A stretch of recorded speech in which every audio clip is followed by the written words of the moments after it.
কেউ যদি প্রচন্ড ক্ষুধার্ত থাকে, এত বেশি ক্ষুধার্ত যে তিনি আসলে এই মুহূর্তে খাবার না খেয়ে নামাজে দাঁড়ালে তার খাবারের দিকে মনটা ঝুলে থাকবে, এই লেভেলের ক্ষুধার্ত যদি থাকে, আবার অপরদিকে খাবারও এসে প্রস্তুত হয়, তাহলে এই ব্যক্তি আগে খাবার খাবে, তারপরে নামাজ পড়বে।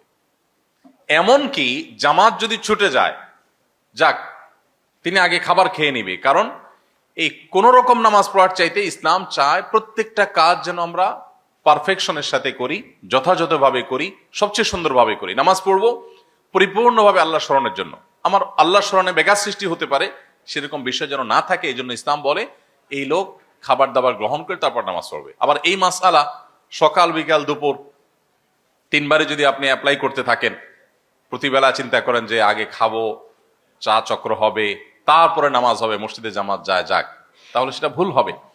এটা হলো যে ব্যক্তি একেবারে ভয়ঙ্কর লেভেলের ক্ষুধার্ত, খাবারের জন্য তিনি অনেক প্রতীক্ষা ছিলেন, বহু প্রতীক্ষার পর খাবার এসে পৌঁছেছে, তাহলে সেক্ষেত্রে তিনি এটা করবেন।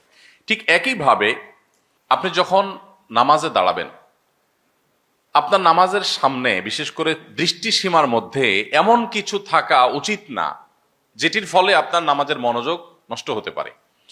সহিহ বুখারীর একটি হাদিস আছে, নবী করিম সাল্লাল্লাহু আলাইহি সাল্লাম একবার একটা কাপড় তাকে দেয়া হলো নামাজ পড়বার জন্য। তিনি সেই কাপড়ের উপরে দাঁড়িয়ে সালাত আদায় করলেন। সালাত আদায় করার পর শেষ করে সালাম ফিরিয়ে তিনি বললেন, আমাকে এই কাপড় কে দিয়েছো তোমরা?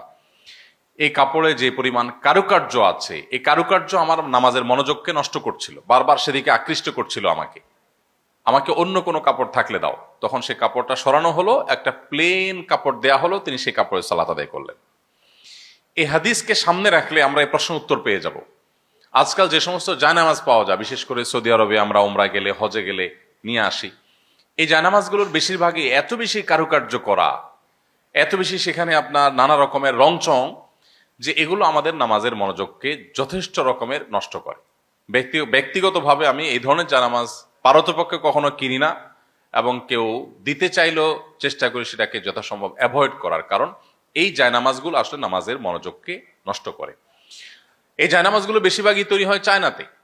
তারা আমাদের ধর্মীয় যে দৃষ্টিকোণ সেগুলো যেমন বুঝে না, আবার যে ব্যবসায়ীরা এগুলো তৈরি করায় তাদেরও সে সমস্ত বিষয়ে মাথা ব্যথা নেই। কিন্তু আমাদের নিজস্ব দায়িত্ব আছে, এই জন্য আমরা যথাসম্ভব প্লেন জায়নামাজে নামাজ আদায় করব। প্লেন জায়নামাজে আপনি দাঁড়ালে যে একটা গাম্ভীর্য আসে, যে একটা মনোযোগ আসে, যে একটা আপনার মধ্যে স্থিরতা কাজ করে, আপনি যতই মক্কা শরীফের ছবি থাকুক, মদিনা শরীফের ছবি থাকুক, মসজিদে হারামের ছবি থাকুক, গম্বুজের ছবি থাকুক, এই সকল ছবি আপনার মনোযোগকে নষ্ট করবে। অতএব এগুলো না থাকাই উচিত। প্রসঙ্গত একটু বলি, আপনারা নিশ্চয়ই বিভিন্ন মসজিদের সাথে সম্পৃক্ত আছেন। অনেক মসজিদ আমাদের দেশে, বরং বেশিরভাগ মসজিদে দেখবেন যে মেহরাবের সাইডে এত কারুকার্য, বিশেষ করে অনেক আপনার টাইলস তৈরি হয়েছে আজকাল, যে সেগুলোতে এত নকশা করা, মিনার দেওয়া, গম্বুজ দেওয়া, তারপরে যে কাবার যে ছবি সেটা দেওয়া, এই সমস্ত বিষয়গুলো নামাজের মনোযোগকে যথেষ্ট নষ্ট করে। মসজিদের সামনের সাইডটা অন্তত, যেখানে মানুষ নামাজ পড়ার সময় তার দৃশ্যসীমার মধ্যে পড়বে, এই সাইডটা যথেষ্ট ভাব গাম্ভীর্যপূর্ণ থাকা দরকার, যথাসম্ভব সিম্পল থাকা দরকার। এখানে আপনি পাথর লাগান, সেটাকে আমি নিষেধ করছি না, কিন্তু কারুকার্য নয় যেটি আমার মনোযোগকে নষ্ট করতে পারে। তো এই জন্য জায়নামাজের সময়, জায়নামাজ যদি কেউ নকশাওয়ালা জায়নামাজ নামাজ পড়েন, তার নামাজ হয়ে যাবে, কিন্তু তার মনোযোগ নষ্ট হওয়ার কারণে নামাজটার কোয়ালিটি কমে যাওয়ার আশঙ্কা আছে। এ হলো বিষয়। এর বাইরে কাবার ছবি টবি থাকলে সেগুলো আমাদের কখনো পায়ের নিচে পদদলিত হয়, দেখতে দৃষ্টিকটু লাগে, এটাও একটা ব্যাপার আছে। আর এর বাইরে অন্য কোনো ছবি থাকলে, মসজিদের ছবি থাকলে কোনো অসুবিধা নেই, নামাজ হয়ে যাবে। পাশাপাশি একটু বলে রাখি, একটা বিষয় আছে যে আপনারা অনেকে হয়তো জানেন, অনেক জায়নামাজ আছে খুব গভীরভাবে তাকালে আপনি দেখতে পাবেন যে সেখানে বিভিন্নভাবে মূর্তির ছবি আঁকা। আমি জানি না আপনাদের কারোর এই অভিজ্ঞতা আছে কিনা, আমি বহুবার দেখেছি।